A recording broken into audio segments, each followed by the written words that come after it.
Paying too much for trucking insurance?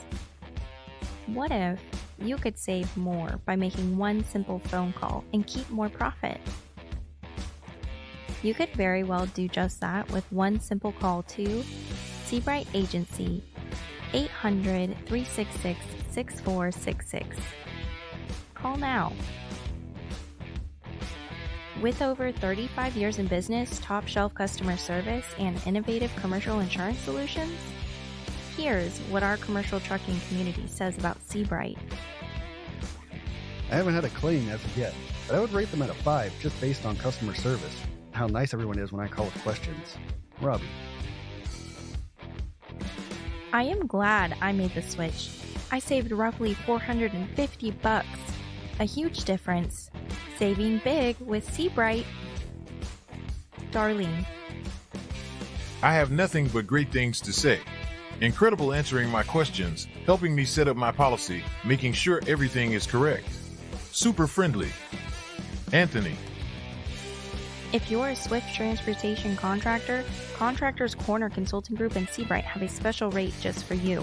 When you call, mention you are a Swift contractor and you are interested in the Contractors Corner deal to save and keep more of your money in your pocket. Not a Swift contractor? No problem. Mention Contractors Corner and let us show you the savings. We asked the Seabright team to help us help contractors save and keep more money. What they came up with exceeded by far what we thought was possible. Call now to see what you can save. Seabright Agency, 800-366-6466.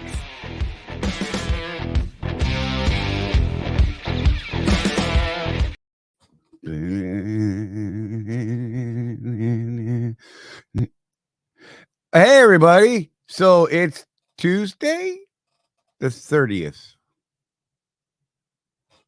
My glasses are trash. I don't even know how to handle this. So, yeah, we're here. We're live. And Bear Hunter, we are not late. The commercial does count. You, sir, are a failure at YouTube. I'm just going to throw it out there. And you're welcome. And we don't have a fuel surcharge yet. That's weird. And I'm checking again right now, and it's still not out because the not the USCCA, but you should check out the USCCA because they're awesome. So definitely, by all means, you should check out the USCCA because they're very awesome. Hey, so look, we got people here. Watch this. Watch. There's Rosie. Look, and she has a microphone now. And then look, there's Jeff. Hey guys. Oh, look, and there's the Donna Morton. And then you're going to love this. Sue Smith with no picture. And her mic is muted. So, I mean, that's cool. She's probably yelling at ducks and a rooster right now. They're named Huey, Dewey, and someone. Stop making fun of my ducks. Whatever. I'm just saying. But we're here, and we're here to...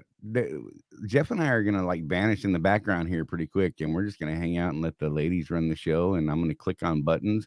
The phones are open. If anyone wants to call, you can call right now, 813-LIVE-SCC, or you can call 813-548-3722, and we will get you in the queue to, if you have questions or comments you want to make about today's subjects. I'll let the ladies dip into the deep end of that pool. I'm going to check the EIA site. That's what I was trying to say, and my brain broke me, and, whatever. Head trauma. It's fun. But you know what? Somebody yesterday put up that they were first at 3:15, and I didn't write it down. So whoever you were, yes, you were first. I can't remember who the hell you were. You're welcome. Just saying. Whatever. Oh, Timothy Ransom said, give Sue some slack. She's from Florida. Look, I'm in Florida. I'm fine. I'm just saying. Hey. Whatever. Well, y'all want to know what the whole horrible truth is?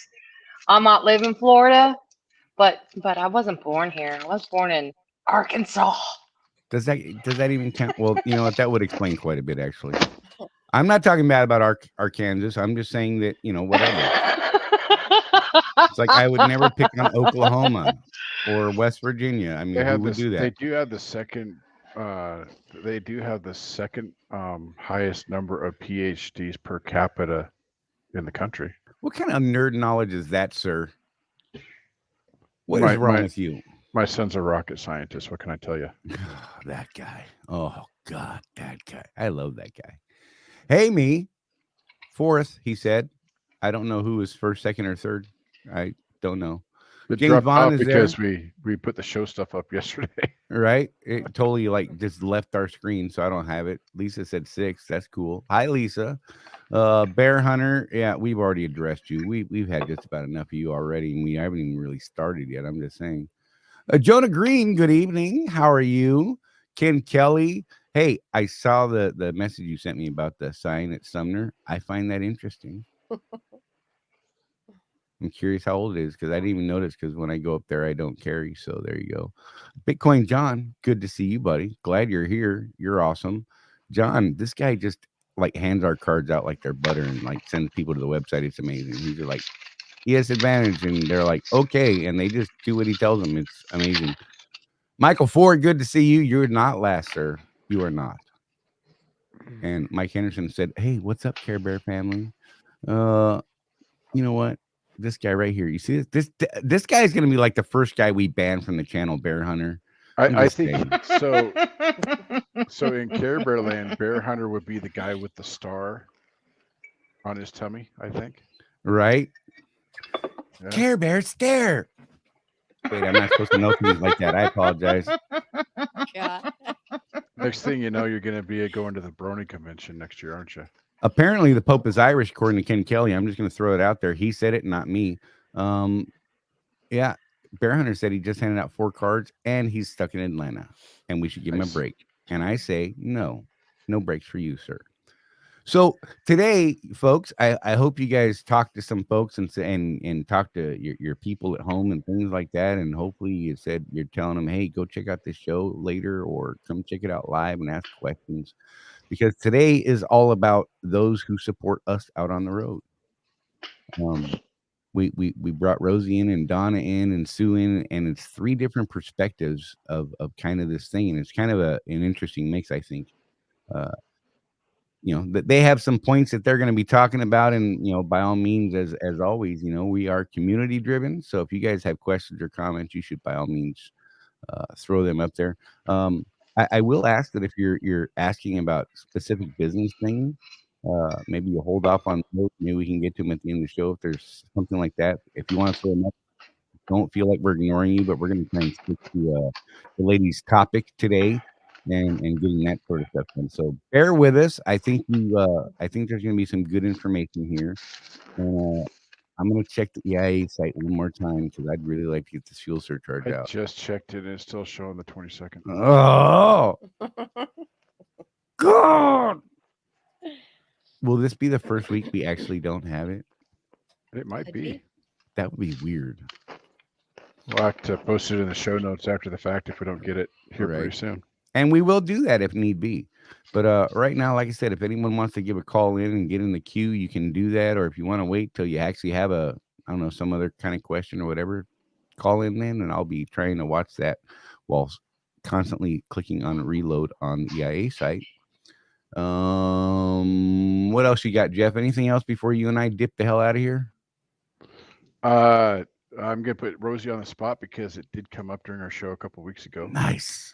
If What? you have a significant other that speaks Spanish, don't hesitate. Right. Type that comment in because Rosie speaks Spanish. Right. And the rest of us will not understand the answer, but you will. She can speak the lingo, yo. Look, I give her a static all the time. I'm like, you don't speak Spanish very well. You don't speak English very well. Look at that. And we lost Sue. How amazing was that? Just, I mean, perfect timing. Put Jeff behind the target over there. Let me swap these around. See, now do you see why I set Rosie and I up in the orientation that I do? Logo placement. Just saying. You know, I could move Jeff over here because, you know, people love this stuff when I start nerding out. And then when I have that situation, what do? I have a logo for that corner. What? Who thought this stuff out? What is My happening? corner. Wait. So now over that here. Sue's not there, I can't be my name today. I can't realize my title today. I feel like it's weird. We should. So feels more let me even. just real quick. So the dude in the middle thing happened because Charlie and I had an argument last night, and so we're working on our new website and stuff, and we have a web developer that's actually working on it, who is my father. And so I got stuck in the middle. My dad's asking me questions, and I'm asking Charlie about it, and Charlie's telling me, and I'm telling my dad. I've been It's stuck in fun. the middle of this thing until today, when Charlie finally met my dad in a virtual meeting. And I like that, man. Mr. Morton's cool. And we started hammering out what our new website's going to look like. And we do have a hard date on that. We're going to have that completely up and running and good to go by the time we go on the Nemo show on July 21st. Radio Nemo. Radio Nemo. For those of you that don't know what Radio Nemo Gotta is, find out it's what the that time NetZim slot. thing. Yeah, we do need to find the time slot. And of course, as you all know, we're gonna officially launch the new community on June 6th. And one of the first things we will be doing is we'll be teaching an online class that will be live. And if you're signed up for the network, you can watch it however many times you want after it's all recorded, and ask your questions. And it's kind of a cool thing because when you ask questions in this platform, unlike Facebook, nobody has their notifications for Facebook turned on, because you would get ding, ding, ding, ding, ding, ding, ding all day long. But with this new one, it'll only ping us when you guys ask us a question. So we will know, and when we stop driving, we can answer it right away within reason. Right. Cool. Magic. It'll be awesome. Interwebs. Technological genius stuff. So yeah, I decided to get that out there real quick. I wonder, did Sue like just fall out of her chair and like bump her Maybe. head? The ducks got her. The Maybe- ducks got She her. forgot to duck. Ha! Maybe Grant wasn't sick. Maybe Grant turned into a zombie. Oh.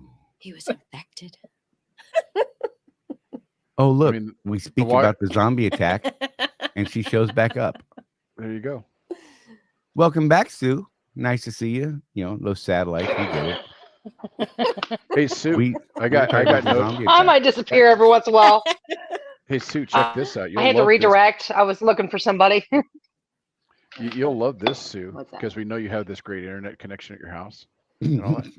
I got notified today that we're getting fiber in my neighborhood. I wish. Within the next few You weeks. suck. Right? And we live on the edge of town. There's us and the farms start. I want fiber so bad. It's stupid. My brother-in-law and course, sister-in-law That have look fiber, and it's on my amazing. lovely wife's face is, yeah, but what's it cost? Look, you don't worry your pretty little head about that. I don't want to That's hear about right. it. As an intro to the ladies' topic, they're going to introduce themselves, and actually Donna's going to talk a little bit about how we survive as families when the truck breaks down or things aren't great. It's going to be her little thing. So, Charlie, shall we hand it over? I'm out. Have fun, ladies. All right. So did we want to start with introducing ourselves a little bit so that people get to know us a little better, and why we decided to do the support show, and eventually a support group that'll be on Mighty Networks on our website. I guess I could go first since I opened my mouth first. Yep. Go for it, ma'am. So Jeff and Charlie and Rosie and I have all been talking a lot about how, all the drivers know the driving truck is a really lonely business. You know, you spend a lot of time alone with nobody to talk to. And like Rosie and Sue and I back in Vegas talked a little bit about support networks and how important that is in emergencies and things like that. But even when you have a good support network around you, family, friends, people in your congregation at your church, what have you, a lot of times, unless they have a family member that drives truck, they don't get it. How alone you feel. And some of the things that just don't work because you don't have another grown-up at home as backup. Like one lady was trying to talk to me recently about, oh, just go get a job. Well, that's not going to work for me because I got little kids at home. My husband's gone all the time. And what if one of them's sick or refuses to go to school? And I've got, they've got counseling appointments, they've got doctor's appointments, they got therapy appointments, they got appointments up the wazoo. And who's going to handle all that? And what job is going to be that flexible, So, for me, it's really important for us family members, the spouses, the partners, whatever, to have somebody that can turn to that gets it, and maybe they've gone through something similar before and they've got a solution or advice that's helpful. So that's part of it. Rosie, did you want to add anything? I was like, oh. Rosie's watching the show. See. Yeah, I'm watching the show. See, Right. Paying attention. I was in Oregon, had a job. Not that I had to work, but I just had to get out of the house. I couldn't picture myself being at home. Yeah. The kids were in school, middle school, high school. And I was working at a hotel, and but I do relate that the wives that are home and dealing with the kids, the family, pretty much the bills, how to move money from here to here and pay this one, maybe that one, juggling stuff around. That's what that's Right. That's what a lot of of us do or did, or what I used to do, but time and time again, Charley was like, quit your job, get in the truck, go get your CDL, go do the training. Right. And I mean, it was a good 7 years. 7 years that he was on me, and he was on me, and he was on me about quit your job. I finally did. I was like, okay, work was fun at first, but towards the end, it was just like, oh, I don't know. And I had a lot of stuff that was going on with my family. So I was just like, yeah, I got to wrap up the hotel thing. I got, and maybe I will join him. Our daughter was graduating from high school. She was already had a job, moved out of the house, and had her apartment and stuff. So I was like, yeah, maybe it is time to go spend some time with him. And yeah, it is lonely being out there. I could not be out there by myself. I just can't. I couldn't imagine, and whatchamacallit. So I finally got on the truck, and all of a sudden it's like, oh my God, there's like, I think one of my complaints with him when I was at home was, you don't call me enough. We don't talk enough. We don't. Right. But then when I got out there in the truck, it's like, oh my God, you're starting your day. Like my day had to start in the morning or pre-trip. Don't forget to eat. All this other stuff that was just like preparing yourself to just go out there and drive for the rest of the day, and deal with everything else that comes in between. You're not prepared for whatever the truck decides to give you a little light, oh, now I have to stop somewhere and make a stop, and that stop is gonna take a couple hours, and they're frustrated and trying to get into the shop, and so now he hasn't called you and you haven't heard from him. But then again, I think technology has come a long way. Like I have my sisters and I decided to do the that app called Live 360. So instead of me checking in with them if I, for whatever reason, because I drive nights and my schedule is crazy, at least they can see that I'm moving. And then when I stop moving, then Charley's on our group also. So they just get to see that we're just constantly moving, so they're like, okay, we don't, they're driving, they're working, they're good. Where are they now? They're in Oregon, and tomorrow, they're in a different state.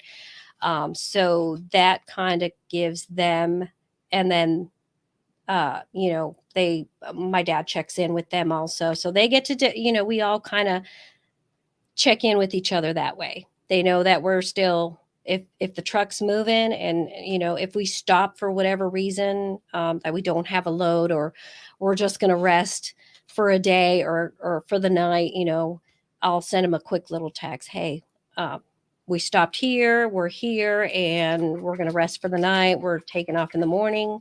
So if you don't hear from me, you'll get to see, we're driving. So that kind of gives them a little peace of mind. So I don't know if any of the drivers have that with their wives or significant other, so that way at least they can see, okay, I haven't heard from him today, but I can see on the app that he's still moving, or the truck stopped. So why is the truck stopped? But he hasn't called me or anything like that, So I mean, there's some ways that we can keep track of, the drivers, whoever they are. Right. But it wasn't until I got in the truck that it was just like, wow,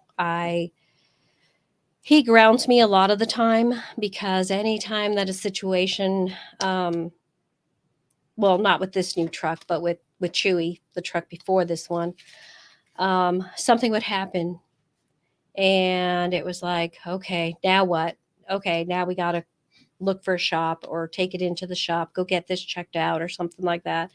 And it's like, oh my God, but I just want to sleep. I just want to sleep right now. And it doesn't matter that truck does not care what time, if it's on your shift, his shift, sometimes you have to get out of bed because the truck's going to go into the shop. So that goes into, in the middle of your sleep, or a couple hours into your sleep, and you have to get out of the truck because they have to put it in the shop, and you can't be in the truck. So now you're sitting somewhere trying to get some shut eye or something. But I mean, it wasn't until I got into the truck that I did not realize like how much, like, your whole day could just, your shift could just go by in just a blink of an eye, because you started off driving. Now you might have this mishap or something, and there went, half of your shift right there, just waiting in the shop or in line to get into the shop for something simple,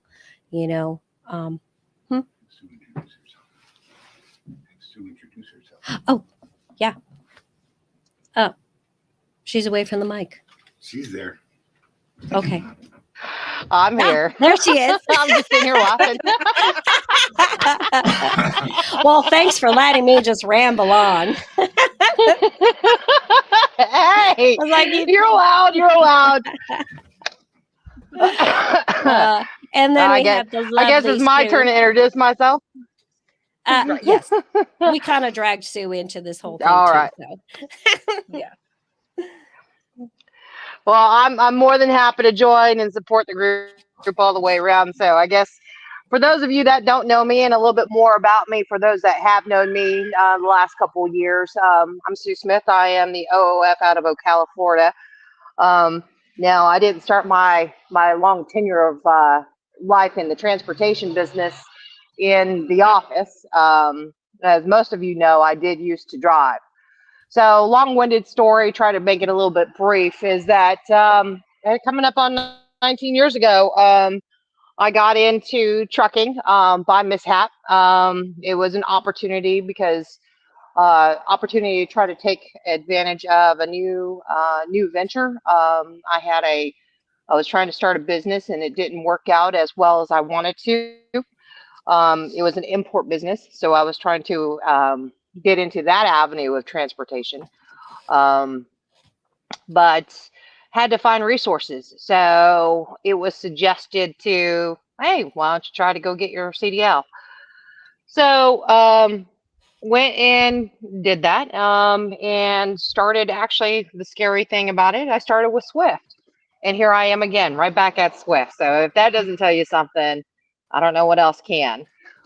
I started out as a company driver 19 years ago, and did team driving like Rosie, so I can understand the complications and the frustrations and all that lovely stuff as a team truck.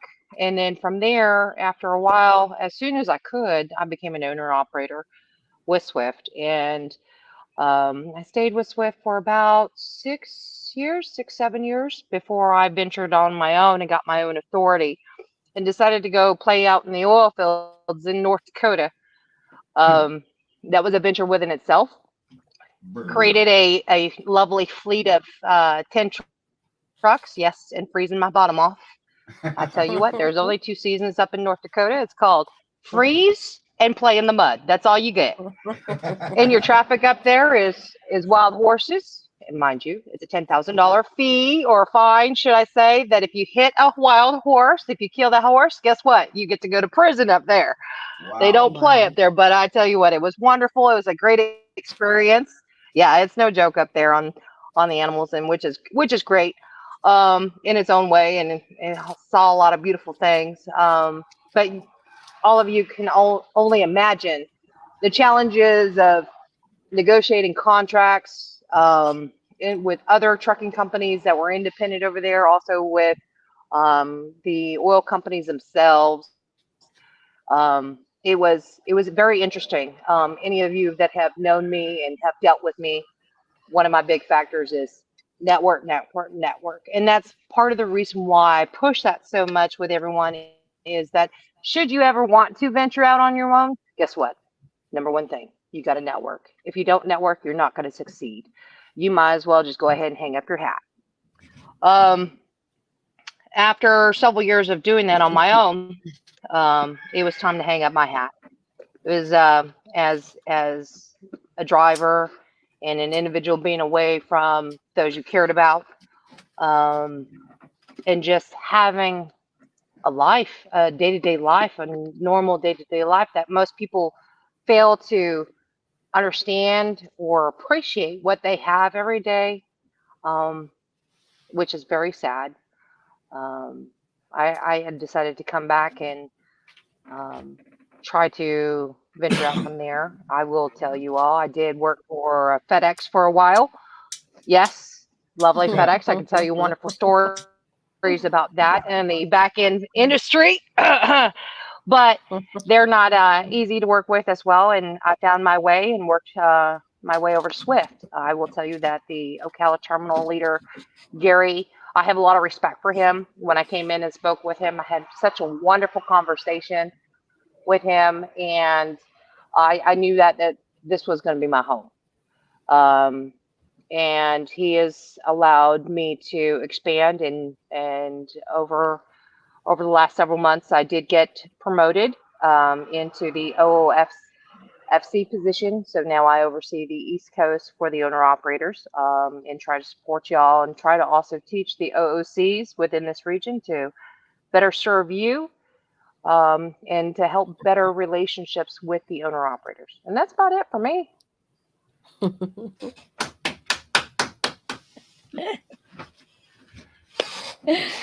Oh, goodness. So, where's my ladies at? I'm seeing a lot of guys out there. That's all right. Yeah. But that's okay. That's all right. So yeah. No, I think it's actually very good in that sense. I think these gentlemen actually need to, I mean, as important as it is for their wives to understand what they do and what they sacrifice every day, I think they also need to see the flip side of that coin, in the sense of what, like you, Donna, what you give up every day of not having your husband home to support you with all your hoodlums that you got running around, and Rosie with They you certainly in the do. sense of you're struggling back and forth Uh, on trying to support him and mhm. and trying to motivate him and the challenges. I think it's very important that these gentlemen understand that, especially with those that don't get to see their family, to see they're not there to wipe their son or daughter's eyes because they miss daddy. I think those Right. are stories and things that they need to hear from your guys' perspective. Right. And I think that leads into what Rosie wanted to talk about today, as far as what do you do when, because that's as a stay-at-home person, whichever partner you are, that's your worst fear. Is that something catastrophic is going to happen and your spouse is not going to come home? And do you know what to do? So, Rosie, go ahead. So I remember when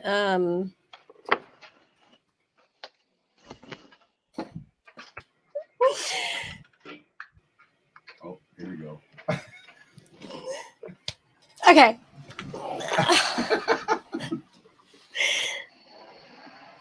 So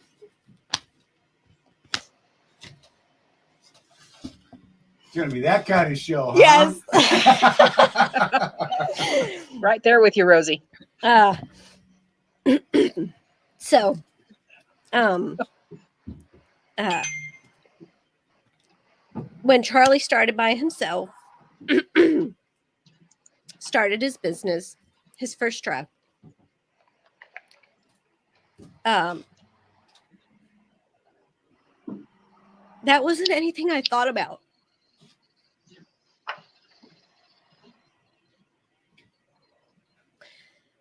And it never crossed my mind that something could happen. I'm sorry, I'm all sappy, guys. But and looking at this power of attorney, and it's dated like 2009. It never crossed my mind, like, if anything happens to him, like, what do I do? Who do I call? That's his job. I had very little knowledge. Love Dana to death.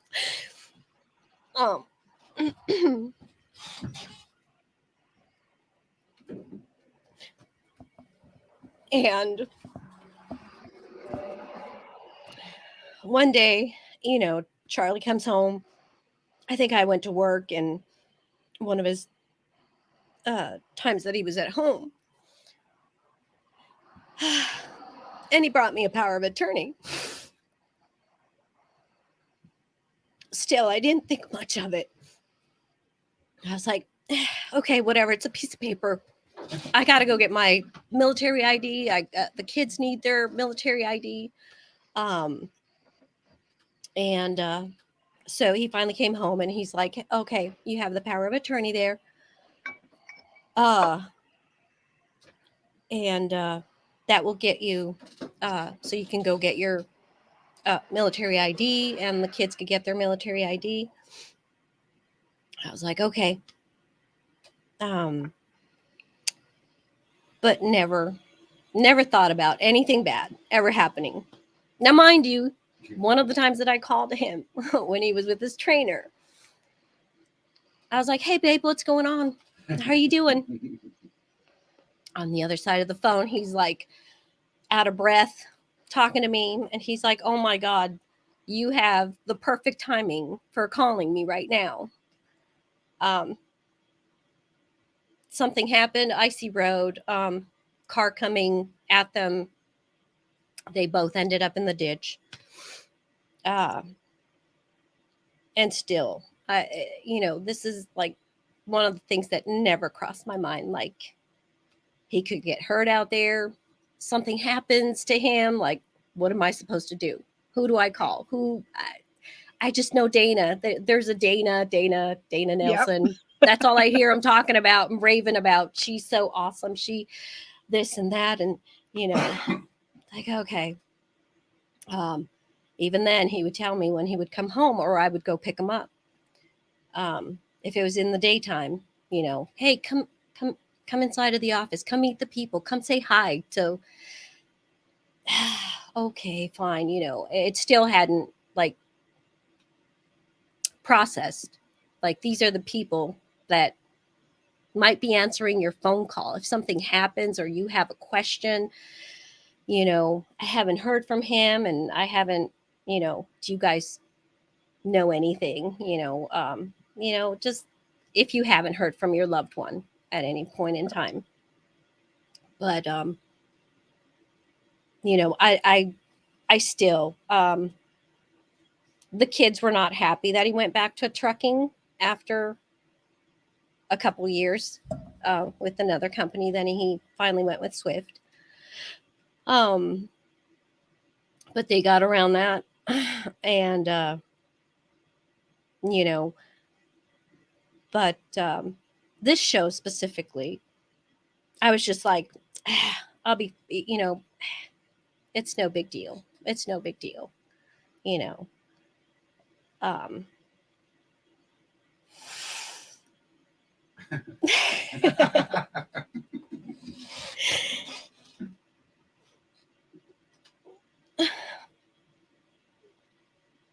And Charley had trained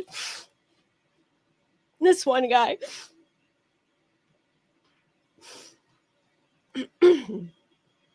And I think he had just finished training me, and we met up with them, and met his wife and him, and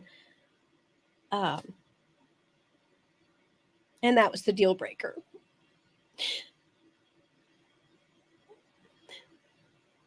She just ended up texting me a couple months ago. She was all in the truck with him. And what does she do?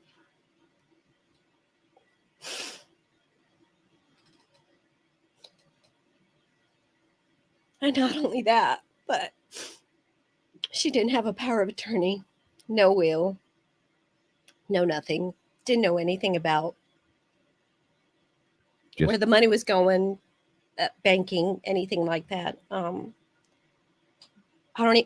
honestly don't even know if she had a driver's license to drive. But, she ended up texting me a couple months ago, and she's like, telling me that he had passed away. And, God, I cannot. And they were in the truck together. They were in the truck together. Yeah, and they were in the truck together.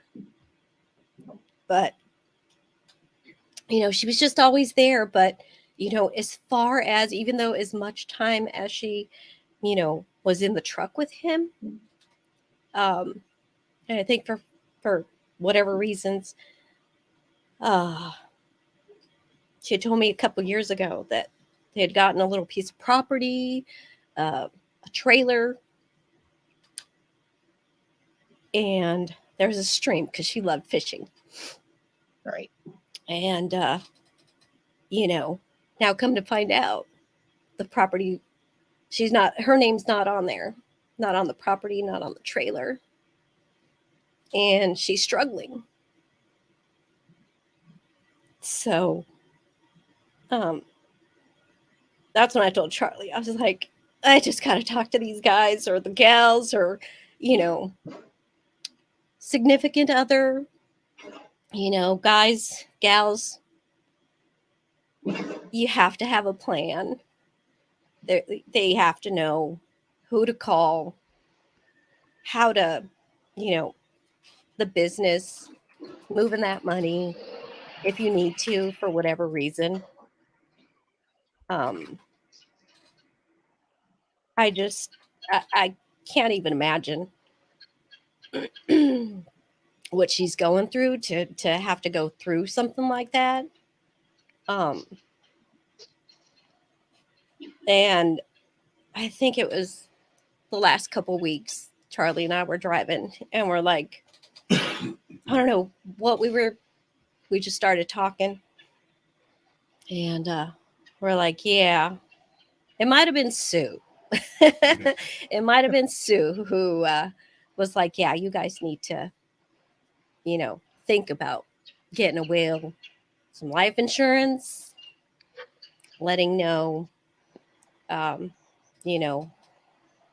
your significant other, wife, girlfriend, get those, have a plan, because, you're here today, but, today's just today and tomorrow's not promised, And and nobody likes to think about it. Yeah. I was just like, oh God, that's why I didn't want to talk to Donna. I didn't want to talk to Sue. I was like, whew. Yeah. Well, Rose is getting her breath here. I think I'll go ahead and share a couple of things. So this is Thank you, a Sue. very harsh reality. Yeah, love you, honey. Love you, honey. But this is a harsh reality that we all have to face. It's not a matter of if, Right. it's a matter of when an accident is going to occur out there. And that, I will tell you, that was one of the pivoting points of reasons why I also hung up the keys, because it is that crucial aspect of it. So all you gentlemen and ladies that are out there, your significant others need to know who to contact. They need to know who your OOC or your driver leader are, who they are. They need to know their phone numbers. They also need to know who the terminal leader is, that you're based out of. How about, have they even gone to the terminal and met these individuals? I think it's very key that they understand their aspect of what you do, and the people that you deal with on a regular basis. I will tell you straightforward, I have, unfortunately, the Ocala terminal, and if you come to our terminal, we actually have a memorial wall that we started this past year. I think that we have lost a total of 4 individuals this past year. And that's a lot. I think it was 7 or 8 years since we had lost someone before, but the reality is there. And I will tell you that one of those individuals I was extremely close to. He was one of my owners, and I was even close to his parents. I mean, I knew his significant other, which he had called his wife. They always came and saw me, and his parents would come in and get them because they didn't have a house.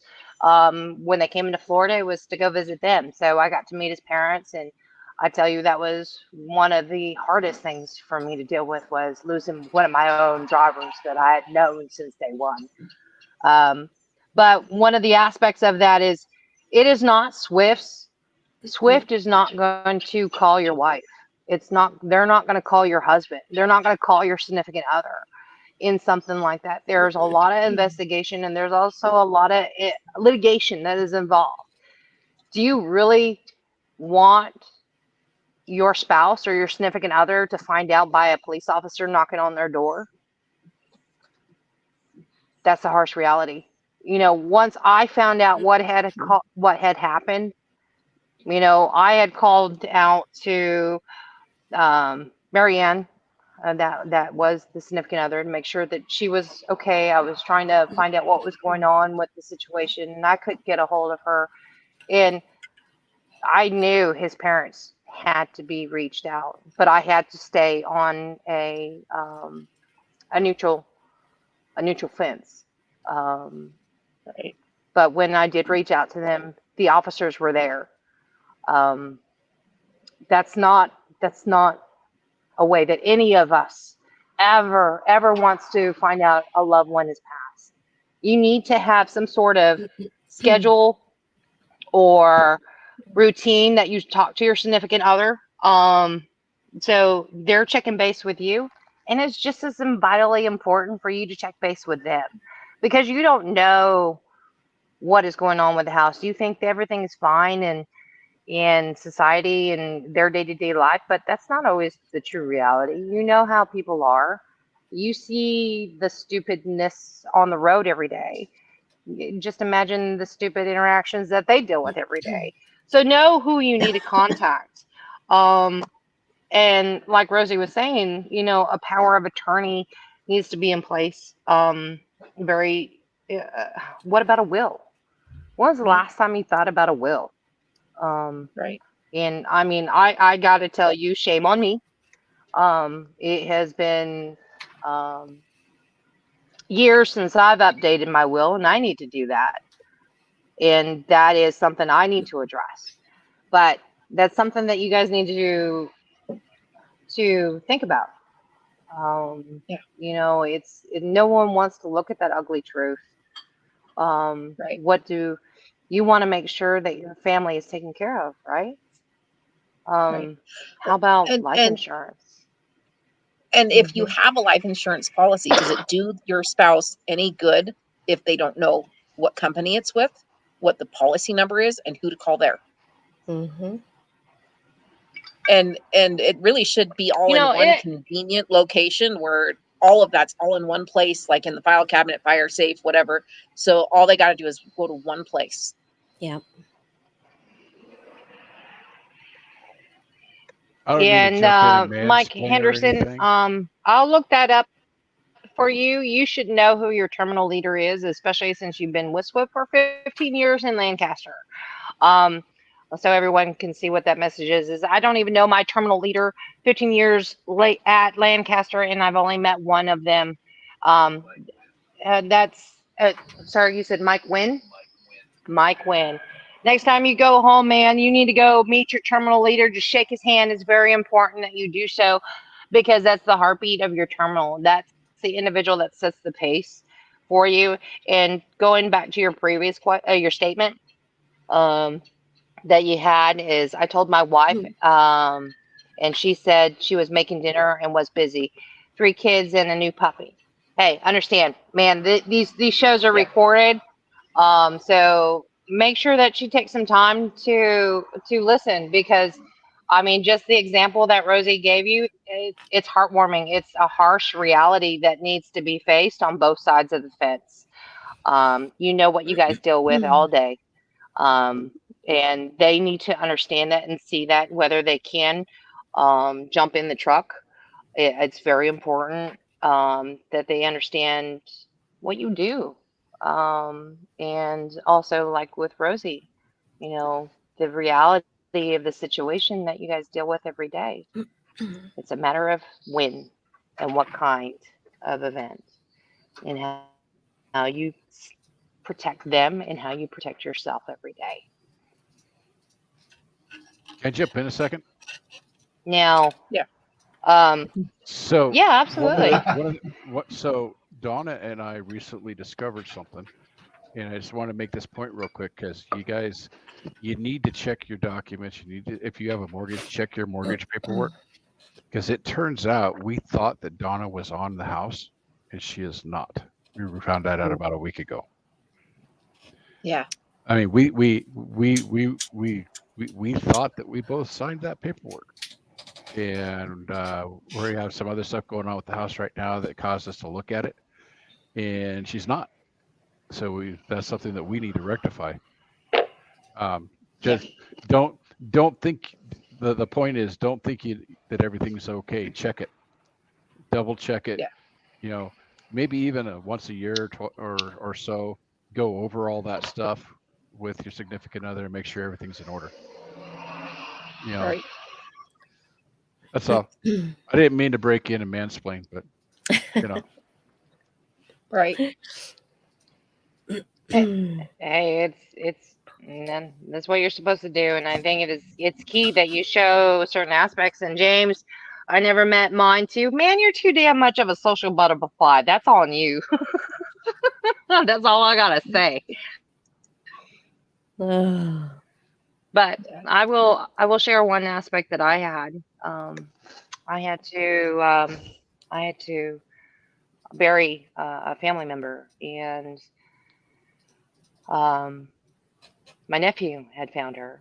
And like you were saying, Donna, on having the paperwork readily available, it's key. Yeah. It was to go through her home to try to figure out what we needed to do to support our nephew to make sure that he was okay. It was a disaster. Trying to file bankruptcy, let alone trying to find life insurance, uh, what the state was going to provide in the sense that she was a paramedic, what kind of benefits that she had. It was a nightmare. It took us 8 months to try to figure out what needed to be done and make sure that our nephew was taken care of. And don't do that to your family. That's the last thing you want to do is put that kind of devastation. Whether you come home and you two or talk on the phone and, come up with a one-page list. The will is in, or a folder to where the will is in there. Your business insurance needs to be in that portfolio where your spouse is accessible, including your medical insurance. Your will, the debts that are associated with your business. I would like to assume that your spouse knows what your personal finances are, but assumptions are horrible. So next time y'all go home, y'all need to sit down and look at all those together, and make sure that you know who the mortgage is paid to, who the homeowner's insurance. Oh goodness! I mean, the simple thing is your escrow. For your property taxes, those simple things that we all overlook on a day-to-day basis. Do you know what those are? Does your spouse know what those are? Those are key factors. It's very easy to lean on the strengths of your spouse in the sense of, oh, she'll take care of all the bills. They'll be paid for.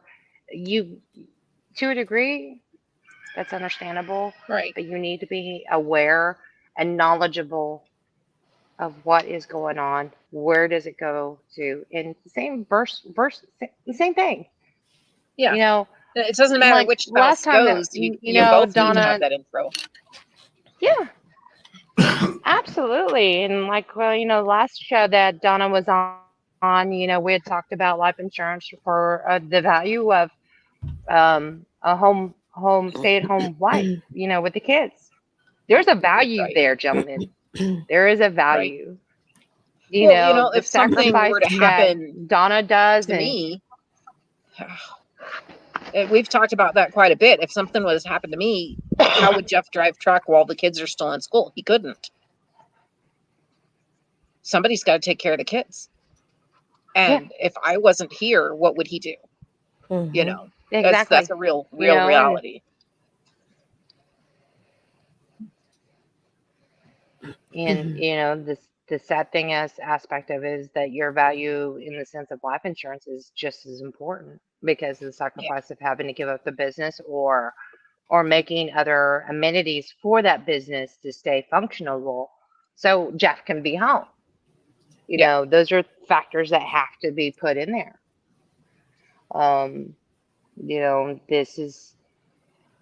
Death is not an easy discussion, but it's a reality. So, I mean, with everything that you and Jeff have been doing, Donna, on discovering of paperwork and things like that, I mean, what are the other things that you guys have been facing? Well, things like so we talked about since I'm the one at home, I have all the logins for paying the bills, and he doesn't have any of those. So that's an issue if something were to happen to me.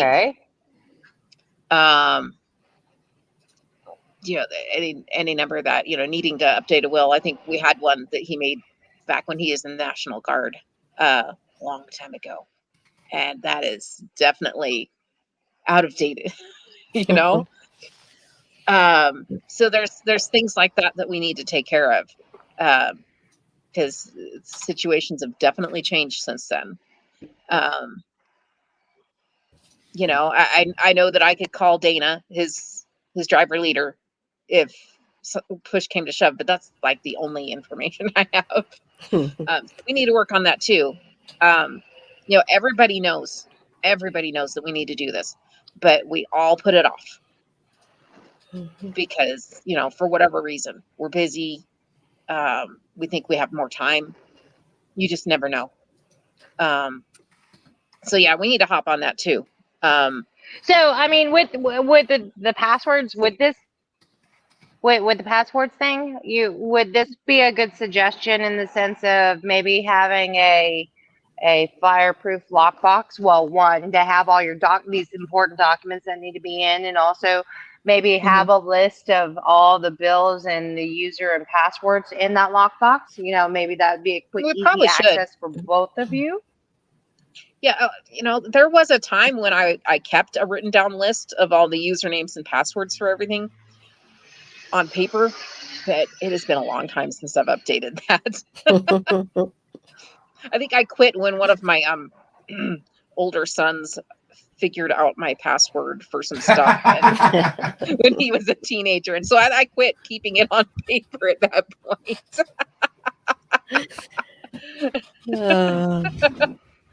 But you do have well, now we're lucky to have like the the files in our phones also, and you can share those files also. That's true. You know, and That'd you be a really also easy way to do it. I don't know if all phones or whatever. I know mine, I can lock some of those files. You know, I can share them with him, but you know, if whatever happens to my phone, if I forget it, because I'm constantly leaving it in the bathroom somewhere. Right.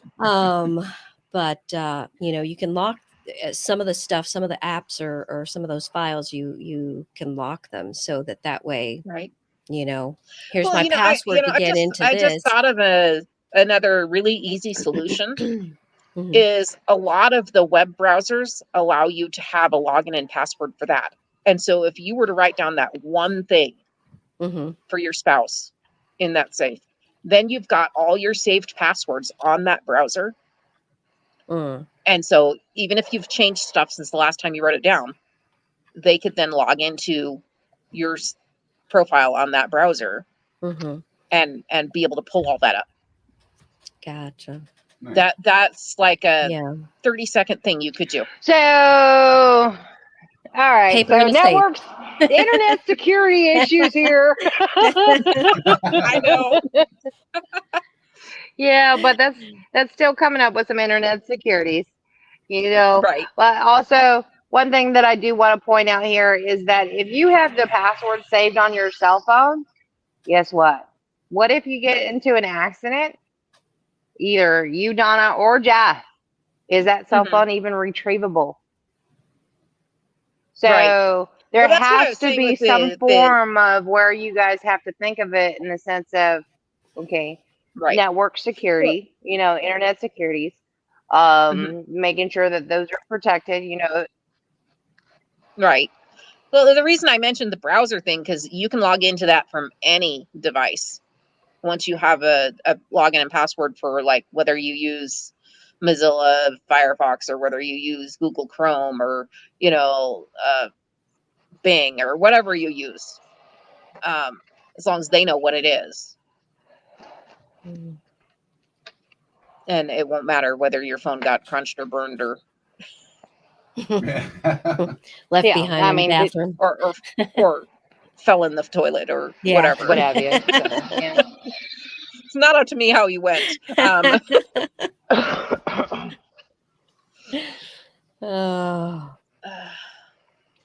But even recently, I ended up looking up the power of attorneys. Of course, each state is different. So I know you two ladies know what.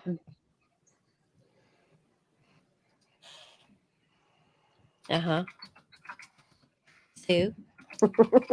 No. I think we lost her for a sec. But when I was Googling the power of attorneys, like this one that Charley had gotten me, printed out for me and notarized and all that stuff. I think he had mentioned. Sorry, I have a lag on my side, so it's like I don't know when to break in. Go for it. What was it? You were going to say something. No, there we go. And she's got to get. Okay, so what were you saying about the power of attorney? The one that Charley printed out that got for me was a durable power of attorney for finance. Right. And it's got tons. I was looking at it like right before we went on. There's more than one kind. Some of them are temporary. Yeah. Like one day.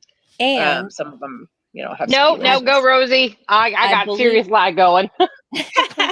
I believe this one was also he preferred this particular one because of course it's got all kinds of like medical finances, business decisions, blah blah blah, all this other stuff on top of the military IDs that I needed to get at that time. And I believe he said it did not expire as long as Right. But there are different types for different things. But this one was like, now that I'm looking at it, I'm like, wow, he got it, he brought it to me and everything. It was notarized and everything. Used it once and then that was it. I put it away. I never read any of it, like what it covered and stuff, until I started Googling a couple days ago, and I was like, wow, this is crazy. There's like so many, depending on what you're looking for, then do that. The different types of power of attorneys that are out there for the, whatever situation that you're looking for to cover in an emergency that you might have to make a decision. So you never know. Right. But yeah, I there was another girl, another lady at the Target account too. And, she, like from one month to the other, she was like, yeah, was losing her husband. He ended up getting cancer. And she's like, I have no idea.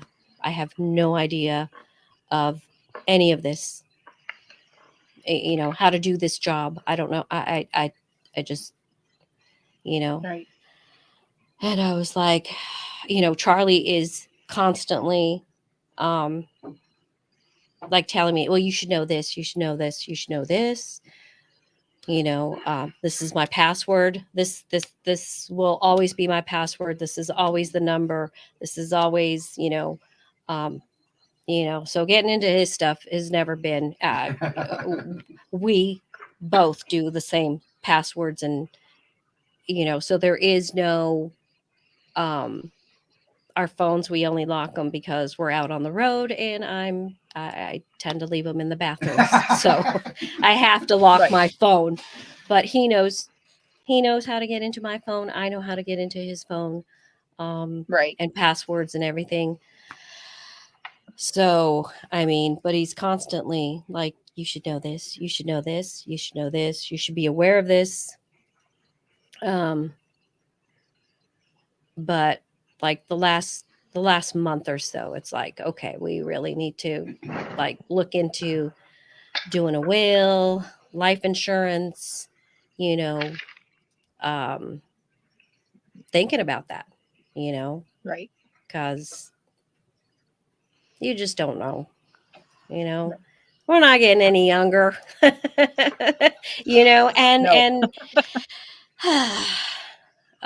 which I hate to say, but, you just never know. You go out there, you get in the truck, you start driving and, just things happen. Yeah. So, do you think are we ready to move on to the other topic or should we keep going on this? I can't see a whole lot of the chat so that's why I'm just like talking. Yeah. That's all right. But so as far as other emergencies that can happen, Jeff was talking. No, I think we need to go bright and sunnier. Right. Well, yeah, but there, a lot of people are one breakdown from not being able to pay bills. Mm-hmm. You know, the trucking industry, it's up and it's down, and it's really easy to go a whole month with no paycheck if you had a really bad breakdown. And so how do you deal with that? Well, the best way is by preparing in advance.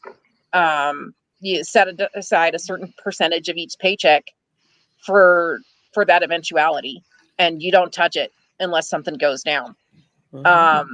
And there's been any number of times where that has saved our bacon.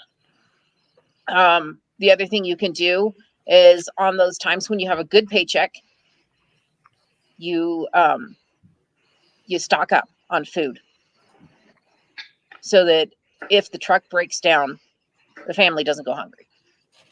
You know, buy it when it's on sale. So true story here, like, I forget what year it was. We had a 2016 Freightliner, wasn't it, Jeff? And that thing was an absolute lemon. We had breakdown after breakdown after breakdown after breakdown. 2012. The 2012. I was thinking it was earlier than that. And we must have spent something like $18,000 in maintenance that year. And that doesn't count the hotel fees. That doesn't count that he had to, you know, order pizza or wherever. Well, he was at the hotel. It was a really rough year. Both of us looked at each other at the end of the year and said, how the heck did we make it through this year?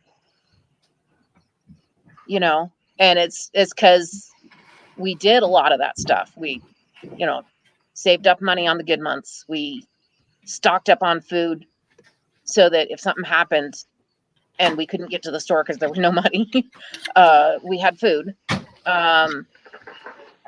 You know, and part of the reason I'm bringing this up is that Jeff and Charley have been talking to some people, and I'm not going to mention names or amounts, but some insane amounts of money being spent on things when they are having a hard time running their business because they don't have enough money.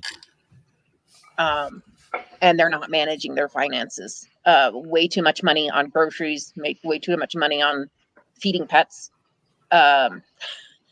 Way too much money on DoorDash, thousands in a month on things like that. And, you know, there are things you can do to pare that down. You know, we didn't get through that year with the $18,000 maintenance by doing DoorDash. You know, that was pre-DoorDash days, but you know, there are things you can do. And, you know, if you want to do those things, you want to spend that kind of money when you can afford to, that's great. You do that. But if you are ready to lose your truck, you got to find a way to manage your finances. Yeah, I agree with you, James Mom. Yeah, I just about fell out of my seat when I heard about that one. And you know, there are things you can do. There are places you can turn to for help.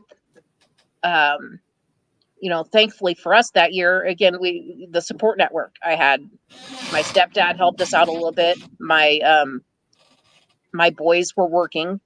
They had just graduated high school. They helped us out a little bit. You know, people from our church helped us out a little bit. You know, a little bit here, a little bit there. I had a friend that was going out of town to a food pantry, and we went and did that every week. And yeah, Lonnie Rains, yes, the terminal leader in Troutdale, terminal leader, also helped us out. I just wanted to put that in there. Right. Yeah, it's important to have that, you know, and I'm constantly working on developing skills. You know, as a stay-at-home mom, I can do some of that maybe somebody that's working can't. I mean, we froze things, we canned things, we dehydrated it. You know, because we would get stuff, way more of something at that food pantry than what we could use that week. But we never know what we were going to get. And so we just planned ahead, and we did everything we could to make sure we had some variety. And we did everything we could to reduce our bills. So another true story is like before Jeff went into the trucking industry, he had been out of work for like 6 months. One of the first things we did when his job went out of state, they pulled the plug and went elsewhere, is, we cut the cable. We cut the internet. I think I went, this is going to date us a little bit. I went with like Net Zero or Juno or something like that, where you got so many hours a month, just so I could check my email. And then if I needed entertainment, we would go down to the library. We would check out DVDs and books and check my email while I was there, just to keep my email from being canceled, closing the account. And, and that floored people that we were willing to do that. We went without TV because there was no TV service in our little area. There was no non-cable TV. There was no reception there. So, you do what you have to do. But if you prepare in advance, you learn some skills. And you learn, some make do, some repairs, some, basic skills. Some of the other things I've done is, with Jeff gone all the time, what do you do when the appliances break? You hop on YouTube. You Google the symptoms. For me, 99 chances in 100, if the dryer wasn't working, one of my kids had put a Lego or a pencil and it got stuck in the fan. I got really good at pulling that puppy out and unscrewing everything and getting the pencil out of there and saving my dryer. And you just do things like that. You become self-sufficient. You just do what you got to do. Just to hammer the point, Mike Anderson said we had a year that I had a truck that cost us $50,000 in repairs. The truck put us into bankruptcy. My wife was in tears every day that year. Oh man. Oh man. Yeah, that was a rough year. I totally feel you on that. It's sometimes there's only so much you can do, but you try to do what you can, because it's, again, like Sue says, it's not a matter of if, it's a matter of when. When is that truck going to break down? How bad is it going to be? How often is it going to happen? And, if you've got a bit of an emergency fund set aside so you can at least cover some mortgage payments, even having one mortgage payment in the bank, that can save your bacon. Rosie, Sue, do you have any thoughts? Sue dropped out. Oh no. No. Okay.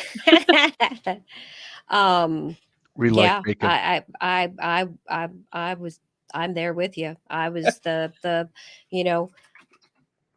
at least I was not all by myself when Charley went back to Swift in Oregon.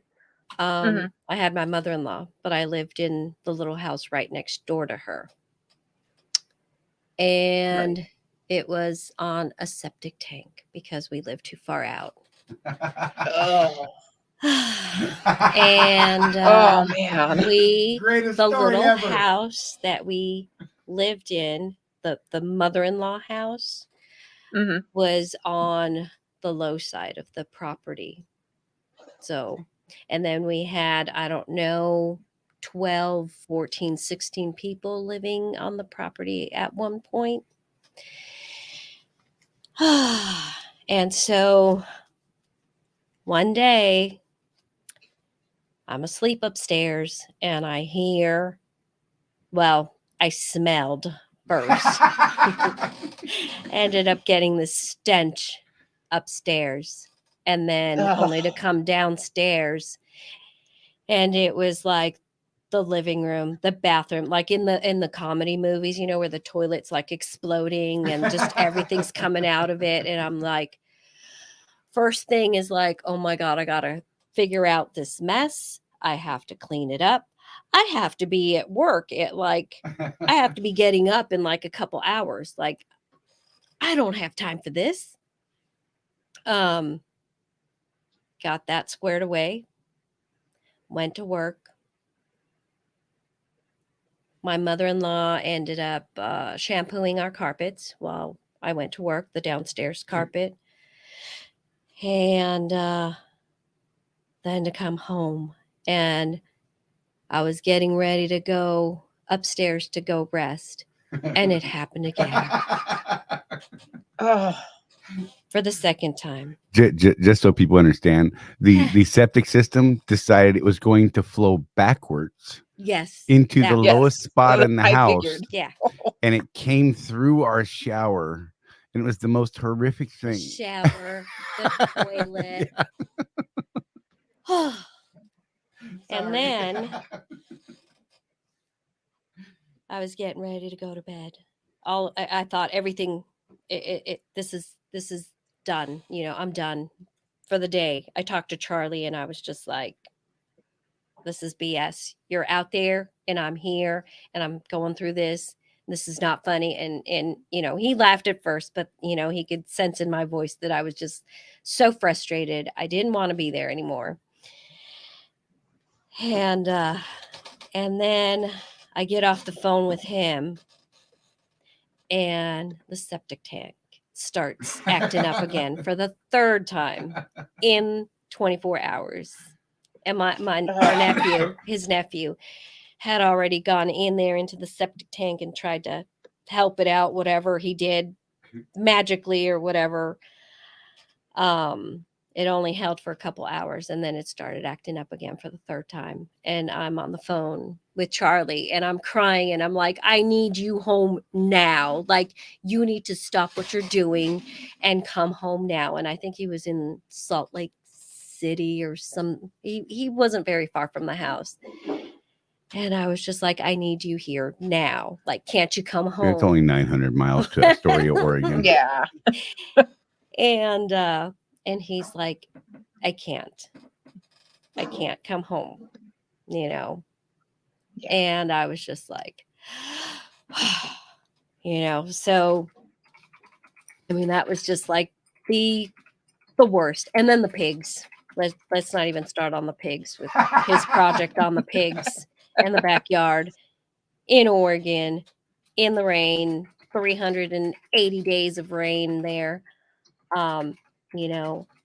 But No I joke. feel you, Donna, when we were out there, my son and I were out there in the middle of the night trying to get the pigs got smart, and they knew how to turn off the electric fence so that they could get out in the middle of the night, and 11 o'clock at night or whatever, 1 o'clock in the morning. My son and I are out there with the flashlight and the headlight thing, and we're trying to get the fence mended and the pigs back in and all this stuff. So, I mean, I feel you when I hear these stories about the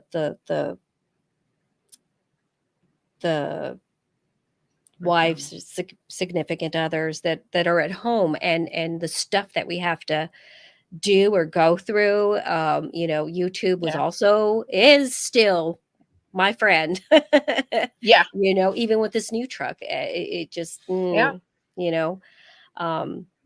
with Chewy, it was constantly like, oh, what's it doing now? Why is it doing that? I don't know. Let's YouTube, how to change the airbags, how to do this, just all over YouTube, learning and but man, YouTube could not fix the septic tank. Right. I don't care how much you try to YouTube the septic tank. But yeah, I used to be the one that would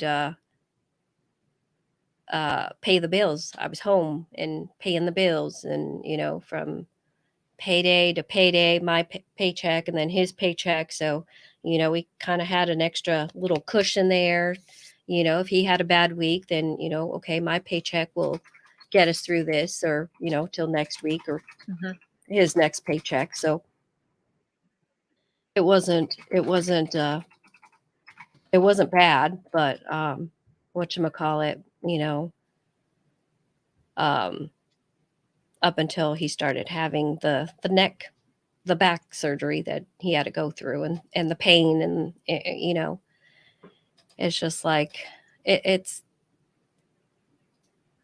us being home and dealing. Well, I'm not at home, but I feel sometimes like we're just constantly even though we're in the same truck, you know, and we're still going through stuff, you know, and whatchamacallit, what was I going with all of this? But anyways, I feel for the wives, significant others that are at home, and we are, you know, the worst thing that I could ever go through, the worst day, and calling him up and begging him to come home, and he's just like, no, I can't come home right now, I gotta work, you know, or I have a student. I can't remember what the thing, but I remember him saying, like, no, I can't come home right now. Yeah, I was just like, well, I'm gonna move out of here. I'm ready to move out of here. Da da da da da. You know, but now that I look back, now that I'm in the truck and I'm driving, and you know, I kind of look back at those days, you know, and it's just like, oh, okay. Now I'm here, or you know, it's like I have to use him to ground me sometimes, because I am the worst with whatchamacallit, those the loads that tend to take long. You got to sit and wait. You gotta, you know, like I call it, like the never ending nights that it just goes on and on and on, and I sleep and I wake up and we're still in this bad situation, and then I'm like, God, and I went through the septic tank, and the septic tank's got nothing on this, because you know, this is taking forever, or the shop, or you know, in line to get into the shop, and we need to go, and we're on the verge of losing this load because the truck needs this, or you know, and it's just an ongoing thing, and I'm just like, I don't deal well with those situations, having to sit and wait. And I feel like I have no control in those situations, you know, having to sit and wait for somebody else to help me out. Oh, please, you know, there's something wrong with my truck and I need to go and I want to go now. And he's the one that's just like, calm down. Just calm it down. Sorry, I had to break in for a second. So not to discount what you know, the folks at home deal with when you know the drivers are out here doing what we do, right? But Rosie now gets to see it from this side, because now our son calls and says, oh my God, this broke, this thing happened, the fridge is dead, oh, what the heck do I do, you know, that sort of thing. And she's like, YouTube, yo, clean out the vent in the in the dryer. Maybe it'll start back up. You know, it'll start heating up. You know, you try to call somebody to get out there to fix it. But you know, now she sees both sides. And like I said earlier, you know, one of the hardest things that I think that I've ever had to do while trucking is to say, look, I can't get home. I can't get there right now. You know, Salt Lake was a great example. It's 900 miles from the house. How do you do that? You know, it's hard for a driver to do that. and a lot of times, I mean, Rosie didn't really understand, you know, at the time, you know, well, why the hell not? Why can't you be here? Why can't you come home and do this thing? Because you're the guy that takes care of this stuff. Where the hell are you? What the hell's going on? You know, why aren't you here doing this thing? And I'm like, well, I'm trying to pay for that thing that just broke, but whatever. You know, still making payments on that fridge that just died. I'm sorry. Oh, question for the group. What do you do with your home time, folks? I mean, you know, it's not all just fun and games, guys. You know, you got to be taking some of these things that the ladies are talking about and getting into that, you know, and set aside a little bit of time just to dip into some of the serious stuff that, you know, maybe, you know, we don't want to get into, but we need to get into. Does that make sense? Yeah. Oh, man. And like John C. said here, oftentimes we have to take bad loads to get home. Don't make money when we're home. Then bad or no loads getting off at home time can be a struggle, especially when there's a problem at home. You know, it just stacks up. You know, and you know, we as drivers, and Rosie gets to catch this now because she drives and has been for the last 7 years or so. Mm-hmm. We as drivers, and Rosie gets What to happened? catch this now because she drives and has been for the last 7 years or so. That's weird. That was happened? crazy. We just did an instant replay. That was awesome. Freaked me out. So Donna will tell you that, like, Freaked me and out. I used to tell my students this: the first couple of years of driving are the toughest if you're going to Yeah. make a career out of it. Being away from your sweetheart, kids, all that stuff. And those of you that know me know that I spend more time out on the road than most people because I'm pretty driven on my financial goals. I have this really expensive hobby. I have a family to take care of, all sorts of stuff. So when I'm at home, up until recently, I didn't do any business at all when I was at home. Nothing. I hung out with the family. I'm not going to say I did the honey-do list because I don't do that. Donna will tell you, my first 2 days at home, I'm just sleeping. Yeah. But it's important. People talk about work-life balance, and I recently read a book that talked about that in one of the chapters. And basically, the guy's like, you have to define what work-life balance is.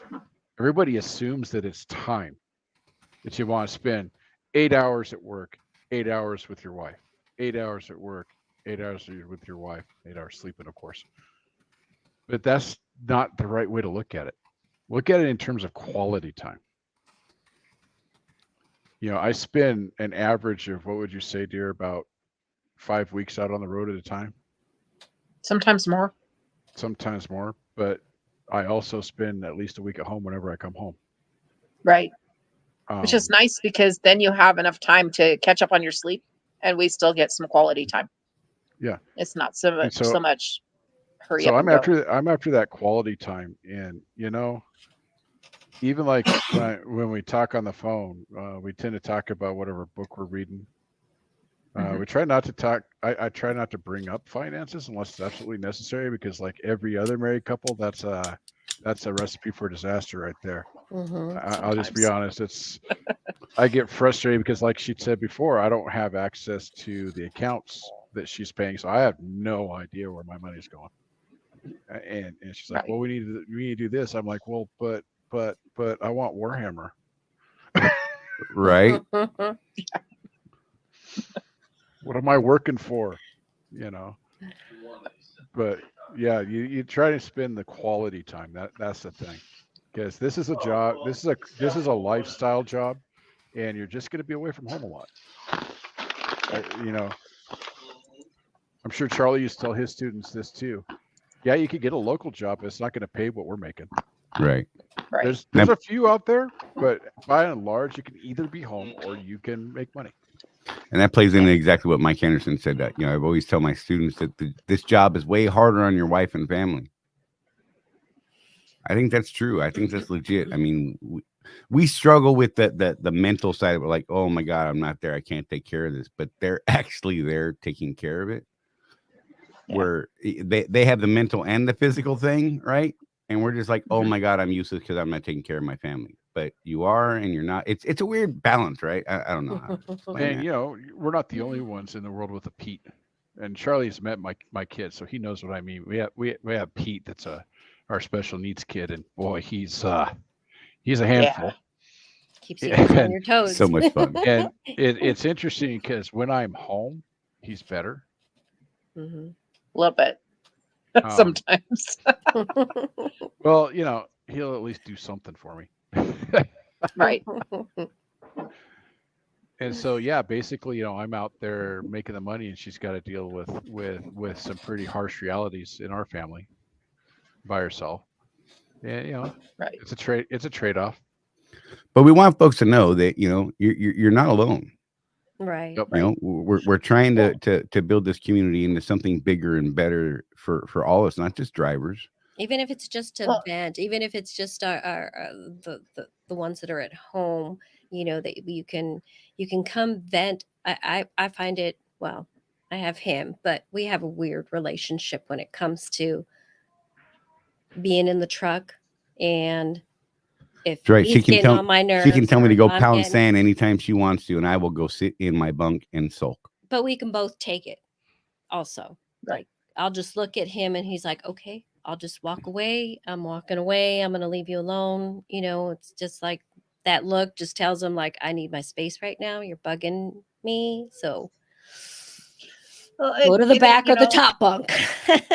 Something I want to point But- out is that you guys can do this.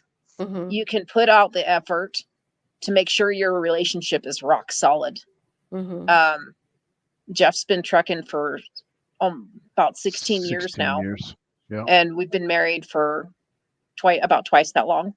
Mhm. And Rosie was saying earlier that, you know, her and Charley been married even longer than that. And, you know, you can do this, but you gotta put forth the effort to make your relationship a priority with whatever time you have together when you're home, with whatever time you have available to talk when you're not. Mhm. And spend time making sure that the other person knows that they're your priority. Mm-hmm. And John C. said, just so FYI, sometimes I have cash on me that I need to send home or to the kids somewhere. Walmart to Walmart is an easy way to send cash to someone. There you go. Yep. Never Yeah. even thought about that. I've used that to send money to my sister. She needs it sometimes. And apparently James Vaughn's wife tells him to go to hell at least once a day. So there you go. I'm not the only one. Hey, No, so it's good. Donna thinks it, but she doesn't swear. So I have a Go ahead, Sue. I have a question for the two couples that are on. So when you're at home, you're dealing with challenges with the family, the kids. Do you all make it a point to make sure that you actually have or do something just with your spouse? Hell no. Yep. I'm just playing. All the time. We go on. We haven't done it this time, and it's really rare Right. for us not to. But usually the day after I get home, Donna and I actually go on a date. Yeah. We go out. We go to a nice I to like us that. restaurant. You know, it's Yeah. it's Lunch. not Benihana's. It's usually, you know, Utah's great because they still have a lot of stuff for foodies. So like they have, Right. well, we took Charley and Rosie out to this place called Mo Betta's, and we love that place. Mhm. It's not Yeah, that it's good. expensive, but it's good food, and we can sit in the corner by ourselves and talk. Yeah, I need to do No more of kids. that. Rosie and I need to do more of that. And it's look, it's not Rosie's fault, honest to God. It's truly me. And not an excuse, just reality. I come home and I work on Contractors Corner. Like legit, because there is something that we're trying to build here, and you know, it's not just for Right. us, it's for the benefit of a lot of people. But I forget that I need to take care of her and us. I mean, that's I'm just real. patient, and I understand. And I mean, even if her, you know, we're in the truck, from the truck home, but even if we're in the truck, you're helping people, you're Right. working on your baby, let's just call it your baby, the baby that Yeah. you guys gave birth to. It's a slow process. But whatchamacallit, I'm patient. I understand, and I support, and I'm here, and I'm doing this, and I'm so out of my my comfort zone doing this. Oh, Um, right there with you. You wouldn't 'Cause know I'm it, but I'm just like like- an extreme introvert. So this is Mhm. like, Mhm. Oh yeah, we put Donna so far out of her comfort level doing this stuff. It's great. But you know, I just figured that, you know, I you know, the way I look at it is I'm not I can't you know, we're not the only two, or I don't feel like I'm the only person that's going through this, or you know, maybe there's somebody else that's going through this and has a weird relationship with her husband, that, you know, if I just look at him and he knows like, oh, okay, I'll just give you your space, or if he knows I'm like in total panic, he just like, okay, breathe. I just have to give him a look, and that's it, you know. Just so everybody knows, Rosie has been known to throat punch Charley while he's sleeping. In my sleep, punch And me in the I'm- face I'm and throw willing punch to me bet- same night. I'm willing to bet that he deserves it when she does that. Absolutely. I won't argue that. Pillow therapy. Pillow therapy is a real On another thing. note, I want to point out that, even if you're stone cold broke, there are things you can do Absolutely. to have date time. There have been times in the past where we were desperate enough for a date that at this point we had teenagers and toddlers at the same time. And we said, teenager, you are babysitting, and dad and I are going to the grocery store. Right. By ourselves. And we are doing the grocery shopping together with no kid. And there's other times, and we still do this. Put the kids to bed. Put on a show you like. Have a snack together. Agatha Christie. Yeah. Agatha Christie, whatever your thing is. Spend some time without the kids, without that stress, and focus on what made you guys fall in love in the first place. It's that balance thing. And Charley and I are pretty much an open book in our lives, which is probably why you guys are entertained by us so much. But like any other married couple, it's not all roses. And there's been times when I've been on the road where it's gotten and it always ends up being some sort of miscommunication. Right. But you guys also know that I read books. So we do this crazy thing when things start looking really bad for us, we'll listen to or read a book about relationships. Men are from Mars, women are from Venus. Loved it. Just saying. I didn't like that one. I dug. Look, it actually. Look, I'm going to tell you right now. It was life changing. I read it. I just didn't like it. For me, it was life changing. It really worked in my brain. Pea brain, lizard guy. Just saying. Yeah. Lizard brain. Oh, look at what Mike Henderson put down there. Dennis Leary said the secret to a long marriage is distance. 27 years of marriage. I've been trucking 25 and only been home for 3 anniversaries. Those are tough things to miss. Birthdays, anniversaries, those sort of things. You got to put in some extra effort somewhere at some point to make up for those things, I think. Yep. I try to. Well, and good communication and apologies that are sincere. Because sometimes those arguments are just because you meant one thing and they heard something else, or vice versa. And put those dates in your phone, put them in a reminder so you don't forget them, so you can be the hero and text them at 3 a.m. I have never forgotten our anniversary. I may have. What do you set a 5-day reminder? I did forget her birthday once, but we weren't married at the time, so. Yes. And he apologized profusely and made me candy. All right. Himself. Oh, here he goes with his crafty chefness. Hey, Donna. So you had mentioned a key word of introvert. So as most drivers are, I would say, are introvert in the sense of today's society, not being able to interact with people very well. I know that is actually one of the biggest things and one of the biggest challenges that I had to deal with when I got out of the truck was I didn't want to deal with people. I didn't want to talk to people. I didn't want to see people. I didn't want to go to the grocery store. So, with that in mind, I when I was doing some research on the show today on things about marriages and with my own experience and trying to keep in mind and your guys' perspective, each of you of your struggles. And one of the things that I had looked up is that there was a comment on one of these blogs about individuals that go on home time, and the wife was saying all he does is yell at the kids. So what would be your guys' suggestions on that? Because I think that has the core aspect of it is you're in a truck by yourself, you're isolated, and then all of a sudden you're home to all these exposure, all the kids coming and running. And Jeff, hey, you're a great example of that. How many hoodlums do you have? How did you deal with that? And I think that's something that is very important. That needs to be shared with the group on how to deal with those situations. So there's a lot of story that goes with that for me, Sue, because I grew up in a family that was very yelly. So it's very natural for me. Right. And I didn't. So, and Donna did not. And so she would get her feelings hurt. And I'm like, why the hell are you crying? You know, Right. literally. I just didn't get, and that's something that I have had to struggle with for almost 30 years, being married and with kids. But you know, what I've learned over the years is to remove myself just for a few minutes. You know, go in my room and shut the door. And both sides Get need to away from understand it. that.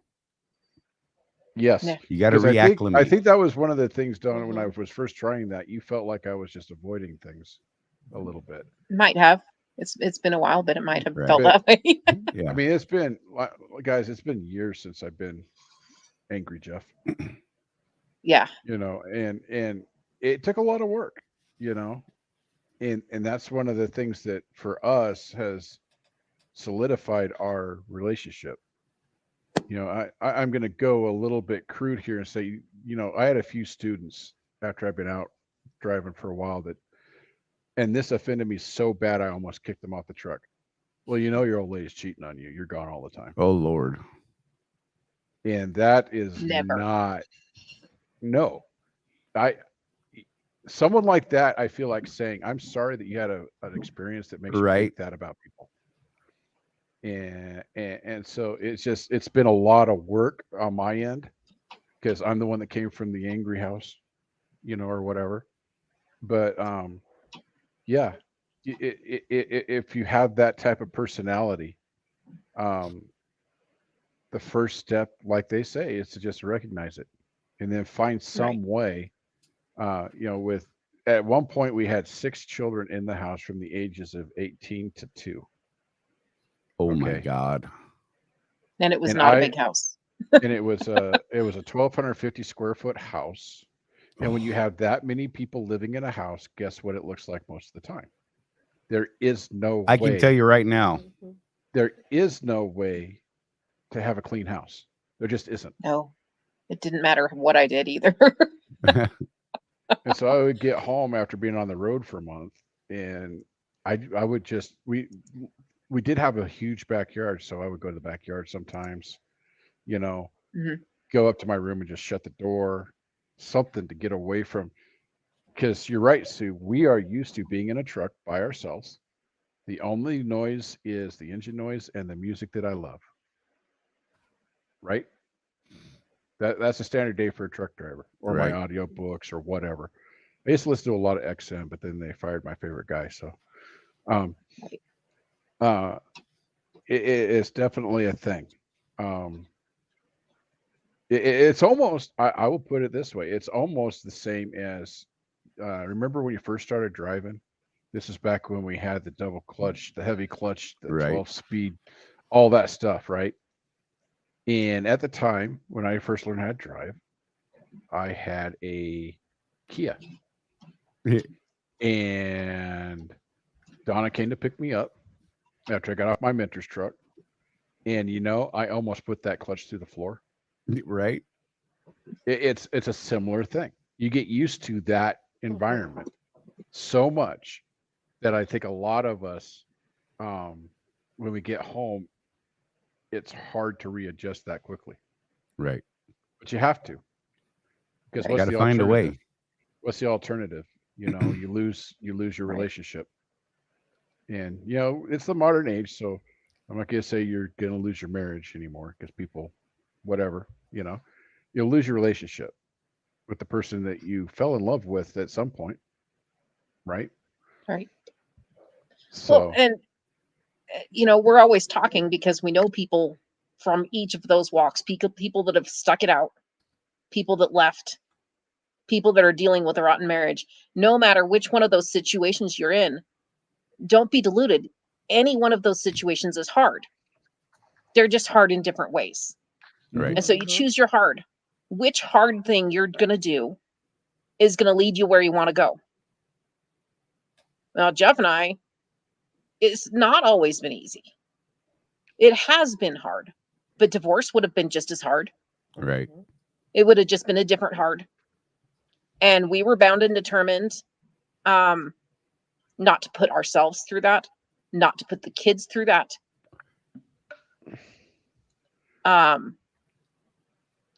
You know, and you know, his comment to the person he was mentoring that thought I would have be surely be cheating on him. You know, I just always made sure that I was never in a position where that was even an option. You know, if you're, you know, you get lonely while they're out on the road. If you're going out to the bar, which I don't do that, I don't drink. Right. But if you're the sort of person that's going out to the singles bar, that opens up a exponentially higher possibility that something like that's going to happen. If you're turn into somebody else instead of your spouse with your problems, or your girlfriend or your boyfriend, or, you know, whatever your situation is, you're turning to somebody else to solve those problems. Guess what? You just opened the door for that problem. Yep. And if you don't give yourself the option, I mean, I don't call other dudes up on the phone randomly. I don't go to movies with somebody else. I don't, you know, I don't have BFFs that might, I just don't allow that to be an option. I mean, one of Jeff's high school friends that I know once offered to like bring over an air conditioner or something. And I'm like, well, Jeff's not going to be here, so that's not an option. Now, I've known you since forever, but you're not coming to the house when he's not here. Mm-hmm. And that would have been the same. Okay, Donna, so that brings up another. You know, a lot of people. So that brings up the question on the sense of loneliness. Yeah.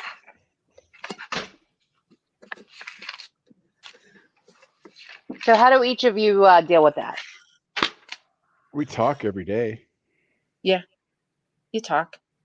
And I mean, let's get real. I'm 50 years old, man. I spend time with my ducks. Yes. You know. Hello, duck. I've told Jeff. I've told a lot of other people. The worst day, the hardest day, is the day that he goes back on the road. Yeah. Because you've gotten used to him being home for a whole week or however long he's been home, and he's gone. You know, a couple days out, I'm okay. I'm back in my routine of Jeff's gone. But that first day, that's the roughest. Right. It's hard. And I think that there's a turning point, that there's a decision point for people that choose this career where you've got to recognize the toll on your family and take a long, hard look at what's that going to do to your family. Right. You know, I'm pretty blessed and lucky to have the family that I have. They support me in everything I do. Not everybody has that kind of support from their family. And at that point, I think in a career like this, you've got to decide which one's more important to you. You know, I get to have both because of the support that I get from my family. But if you don't have that support, you got to take a long, hard look. You know, I get it, the glamour, the glory, big rig, you know, whatnot. But which one's important to you? You know, Donna knows that if she were to say, I want you home now, you're done, I would be done. I don't know what I do.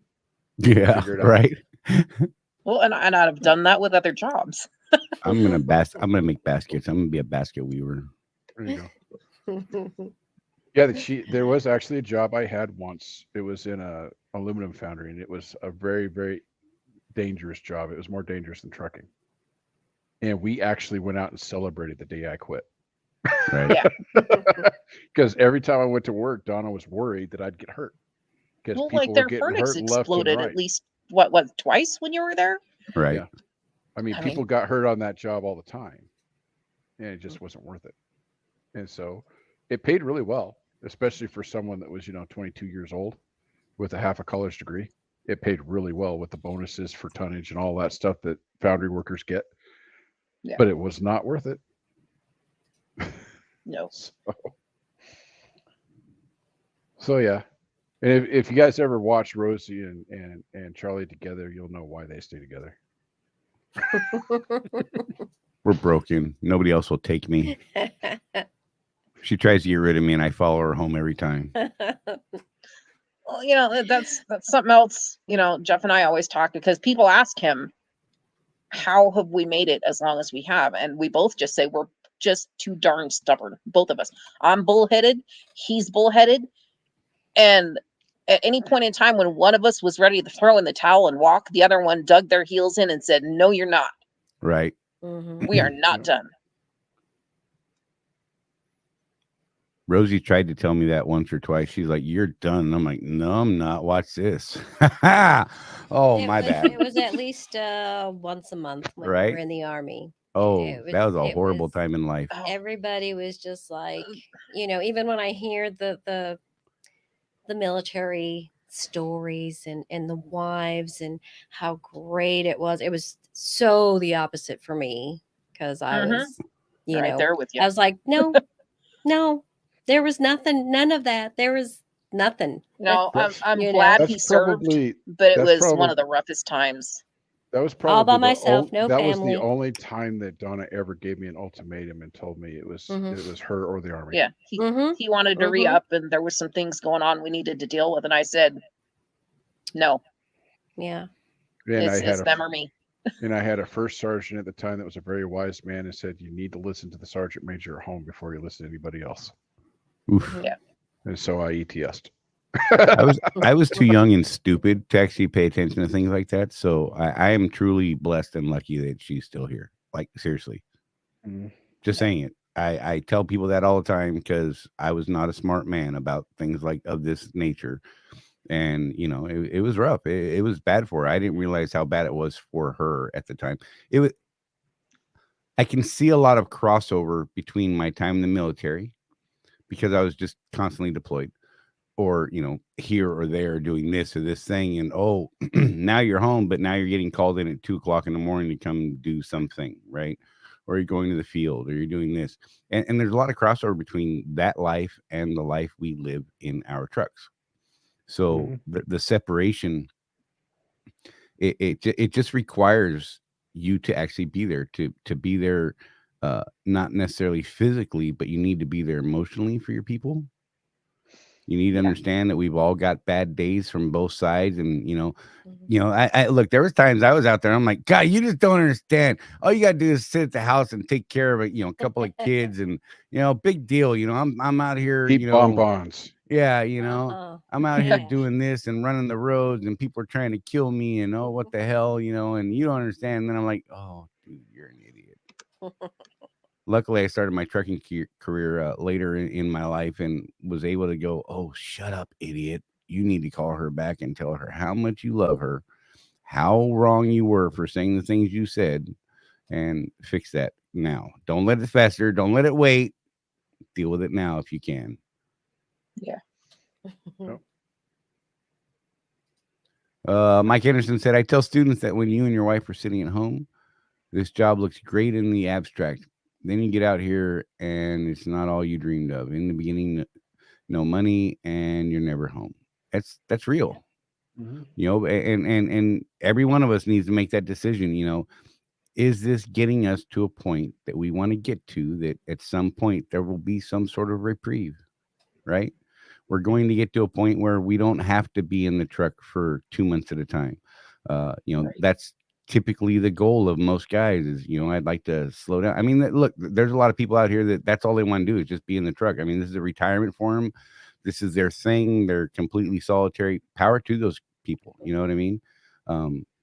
But at some point, us as business owners, I mean, isn't the point of business to be able to ultimately get to that point where you're not quite so batshit about being out there on the road and having to run every day and taking every crappy load that's thrown at you, and being able to get to a point where you can find that balance between life and work, life and business. I mean, the two overlap tremendously many times, but you still need to find the balance to be able to keep that, the person at home happy, yourself happy, the business going and profitable, and all these sorts of things. And I know we're getting a little woo woo here and all that kind of thing, but I think it's important. We don't talk about these things. Like you don't see anybody at a lunch counter mentioning these things of how they deal with the home life, right? You're just out here stumbling through it like a blind idiot that has no sense of what's real and what's not. And that's why we wanted to do a show like this. And it's not going to be a show for everybody. And if you're watching this on the replay, thank you. And please leave comments, share your stories. Let us know the things that you're doing to keep things going at home. Reach out to Rosie, Donna, Sue, Jeff, myself, our community as a whole, and let us be there to help you. Even if it's just someone to scream at. Hell, I'll give you my phone number. I have no problem with it. Look, there are several people who literally just call me to vent and get it out, and I can be that. I am readily available for people like that, and I have quite a few military members that know that they can call me in a time, and just text me, hey man, I need you now. I will be there, and I am making that offer to our folks out here in our community. But if you really need me, get my number. My number's floating around everywhere. You text me. Just understand that I may not text right back, but I will do my best. I will try and get back to you as quick as I can. But texting someone like me is the easiest way to do these sort of things. I'm sorry for rambling, but we are getting close to our 2 hours, guys. So we need to wrap this here in the next couple of minutes. I'm sorry if we missed a question or a comment. We are doing our best to get through that, but I wanted to make sure that the meat and potatoes really got out here and was shared by the ladies and us as well, and Sue and I just think it's important, and we just don't talk about this stuff. So John C says IEL should have a week or two we could take off each year without a lease payment, so going home doesn't result in a negative settlement. Extend it to the backside of the lease. So I'm going to disagree with you, John, on that. And here's how I have done that in the past. I either go when I had a payment, I would either go negative, and then I'd work a couple of weeks to get back in the green, or I would just transfer money from my maintenance account to cover those lease payments and take my 2 weeks. Right. This is back to what Donna was saying about saving money. And I'm going to bring it back to business a little bit. It's been a good show, but let's get back to business a little bit. That's part of running your business. Right. It really is. Save the money so that you can take your time off. I have always taken 4 weeks off every year. Yeah. 2 at Christmas and 2 at 4th of July. Yep. I always tell people, and if this offends anybody, I am not apologizing. The only 2 holidays I care about is the birth of my nation and the birth of my Lord. That's it. All the other holidays, if I'm home, I'm home. If I'm not, I don't care. Right. But those 2 holidays there, I'm home every single year. I think I've missed 1 Christmas, and that was because Switch was paying this insane bonus if I stayed out all 31 days of December, and we needed the money. I think you were still home for Christmas itself, but not for the full break that you was like. Yeah, maybe. Yeah. Nick Earl said, one thing I've done is break the social media addiction, and I make sure to FaceTime with my lady. I think that's awesome. I'm going to have. Yep, we do that too. Yeah. Go ahead, Sue. Wait for it. I'm sorry. I'm going to break into that comment. One is that, hey, I appreciate and understand your position on IEL putting in that 1 to 2 weeks off, whatnot. But hello, bottom line, you're running a business. You sign a contract. You agree to those terms. It doesn't matter. Swift is here to support you and help develop your business, but not to carry your business. You sign papers, whether it's with IEL, PACCAR, or whatever company. You sign an agreement. You need to stick to your payment agreement. So I'm sorry. I that is one thing I'm very adamant about, especially with my own experience of having my own authority. You agree to the terms, make it happen, save, and prepare. Right. And that's, what I've tried to do throughout my time trucking, and, you just try not to get into that position and plan ahead. A lot of these things you can plan ahead for. Yes, there are those times when, the unexpected happens, but that's just part of life, and that's just part of business. So on that note, anyone got anything they want to throw out there before we kill this thing? Can I do a commercial with Donna real quick Of course. For Colton? Of course. In a little interview thing here. So a lot of spouses of the female persuasion specifically do encounter a certain, what would you call it, dear, attitude when you call places like banks and financial institutions and other accounting firms that we're not going to mention. So when we met with Colton, how did he treat you? he talked to me just as much as to you. And he assured me that they were not going to refuse to talk to me just because you were the business, main business owner, and that's huge, because for a long time, ATBS wouldn't talk to me. For a long time, we've had several mortgages over the years where, even though the state we lived in was a property state, community property state, they would not even tell me why they were calling, because I wasn't the main mortgage holder.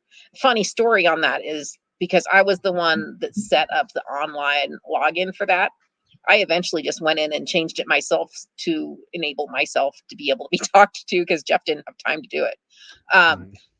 But a lot of things are like that, where women kind of get the short end of the stick, in financial matters, especially. Yeah, and that's one of the things that impressed me about Colton is he sat us both down. He immediately fired Donna, gave her a new job title, and then explained to her what her role really was right in the business. And other accounting firms, which I'm not going to mention, never did any of that. The other accounting firms wouldn't even talk to her, because, especially when I was a sole proprietor, and as a sole proprietor, there's no partnership at all. Now we're partners in the business, so her name is on the business, but still, the way Colton treated my wife really solidified my decision to make the change. That everything else he said was great, but when we went to his office and met with him personally, and the way he talked to her with respect for the position she has in my family and my company, amazing. Night and day from what we experienced before. So there you go, Colton. I know you're going to catch this on the replay. You got it from my controller's mouth. Good job. Rosie ran Rosie's away. Gone. She's like, I gotta go. She'll be right back. And she didn't make it back fast enough. So I'm just going to show it out there, because unfortunately, the way that I have us set up right now, I can't be on if she's not on. If her camera's not up, I can't. It's weird. Broken technology. I don't know what to say. But anyhow, I do want to thank everybody for hanging in there with us. It's one of our smaller shows, and that's cool. And I'm hoping that you guys recommend this to your family members, your spouses, your significant others, whatever you would like, whatever label you want to put on people. I don't care what it is. Label people whatever you want. I don't care. Put them in a box. Put it in a box and call it good, and we'll see how it all turns out. But let them know about this. If you think that they could benefit from this, and just having some real discussions and real experiences as shared by us, and look, nobody thought today was going to end up with Rosie's face breaking like that. I'm just saying. God, that was totally not set up. It was pretty awesome. She always makes me giggle, because I don't know how to make her not cry sometimes, and then that's my nervous thing. I start giggling at her, and she's like, "Oh my God, you're terrible." But seriously, share this with people. Let them know that they're not alone out here, and they're not alone at home. Right. And once we get the Mighty Networks up, we're going to be having the support group for the people that are at home. Right. Yeah. That way you guys can reach out and share your experiences and exactly that. Know you're not alone. There's others out here doing the same thing that you're dealing with, and can get together and talk things through. And if you need someone to chat with, I'm willing to bet that there will be people around to do that. And that all by itself is amazing. If you are one of the people that we leave behind when we go to work, and you're watching this on the replay, get on the chat, and the ladies will see that. And if you want to talk, reach out. Leave comments below. And we'll make sure that we get back to you. If you need some additional support, just even if you just got, Charley and I, we talk to truckers all day long, and they appreciate it, and this, that, and the other thing. But what we're really trying to do here is create a support network for the people that aren't driving. Right. Is the whole impetus of today's show.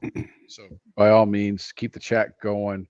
if you are feeling a little blue or whatever, put it in the chat, and Donna and Rosie will answer back up.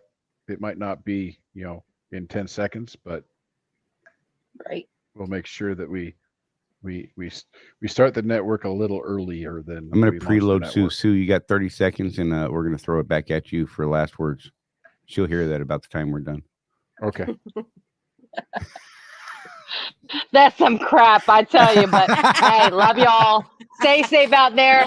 And the biggest thing is, communicate with your spouse, because this industry is not easy on marriages by no means. Make sure that you talk to each other. Make that time for each other when you are home. Cherish one another, because we need that on both ends. Those that are at home and those who are on the road. Love y'all. Stay safe, and definitely appreciate what you do every day. So with that, we're going to throw it out. You guys, thanks for sticking with us and hanging out and sharing with us and talking. And those of you who are going to be commenting down below, we will get to you as well. And thank you for spending your evening with us on this Tuesday, the 30th of May. And the fuel surcharge. Wait, I'm going to do it real fast because I want it to be on the screen. I'm going to cover everybody up. National average went down 0.028 to 3.855. West Coast Pat 5 went down 0.004 to 4.590. That brings our fuel surcharge to 0.427. That's a drop of 0.005, so not tremendous. West Coast stayed at 11 cents because that disparity between the West Coast Pat 5 and the national average was 0.735 cents. And there you go. You guys, we'll see you next week, Tuesday at 6 p.m. like we're here every Tuesday at 6 p.m. Eastern time. We thank you once again for being here. Don't forget to like and subscribe and click on the thumbs and all that kind of wonderfulness, because we got to say those things because, it's the YouTubes and we got to do it. We will see you. Thank you, ladies, for doing the show. We definitely appreciate you guys being here and putting yourselves out there and being willing to talk about the things that, a lot of people just don't want to talk about. So thank you. And with that, we're out, y'all. Paying too much for trucking insurance? What if you could save more by making one simple phone call and keep more profit? You could very well do just that with one simple call to Seabright Agency, 800-366-6466. Call now. With over 35 years in business, top shelf customer service, and innovative commercial insurance solutions, here's what our commercial trucking community says about Seabright. I haven't had a claim as of yet, but I would rate them at a 5 just based on customer service. How nice everyone is when I call with questions. Robbie. I am glad I made the switch. I saved roughly $450. A huge difference. Saving big with Seabright. Darlene. I have nothing but great things to say. Incredible answering my questions, helping me set up my policy, making sure everything is correct. Super friendly. Anthony. If you're a Swift transportation contractor, Contractors Corner Consulting Group and Seabright have a special rate just for you. When you call, mention you are a Swift contractor and you are interested in the Contractors Corner deal to save and keep more of your money in your pocket. Not a Swift contractor? No problem. Mention Contractors Corner and let us show you the savings. We asked the Seabright team to help us help contractors save and keep more money. What they came up with exceeded by far what we thought was possible. Call now to see what you can save. Seabright Agency, 800-366-6466.